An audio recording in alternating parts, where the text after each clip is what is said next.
Visakha KGH లో miracle ఘటన చోటు చేసుకుంది. విగత జీవిగా జన్మించిన శిశువులో 8 గంటల తర్వాత చలనం వచ్చింది. శుక్రవారం రాత్రి 9 గంటలకి చలనం లేకుండా శిశువు జన్మించగా డాక్టర్లు రాత్రంతా శ్రమించారు. అయినా శిశువులో ఎలాంటి చలనం కనిపించలేదు. దీంతో శిశువు మృతి చెందినట్టుగా హాస్పిటల్ రికార్డ్స్ లో ఎంట్రీ చేశారు. అనంతరం శిశువును సిబ్బంది తండ్రికి అప్పగించారు. మొత్తానికి శిశువు అంబులెన్స్ లోకి ఎక్కిస్తున్న సమయంలో తండ్రి చేతుల్లో శిశువులో కదలిక గమనించారు. వెంటనే అప్రమత్తమైన సిబ్బంది శిశువుకి వైద్యం చేశారు. శిశువు ఆరోగ్యం ప్రస్తుతం నిలకడగా ఉన్నట్టు డాక్టర్లు ప్రకటించారు.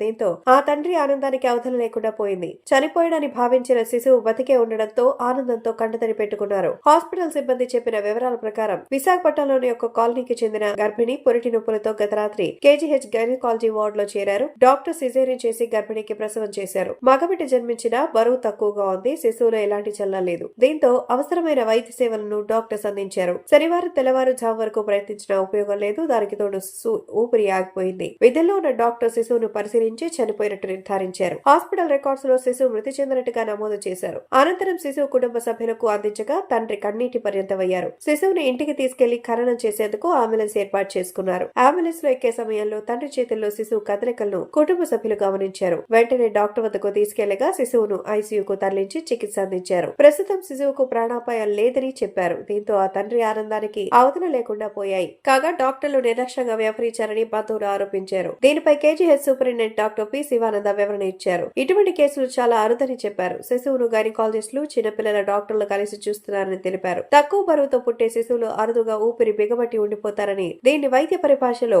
ఎపెనిక్ స్పెల్ గా పరిగణిస్తామని చెప్పారు.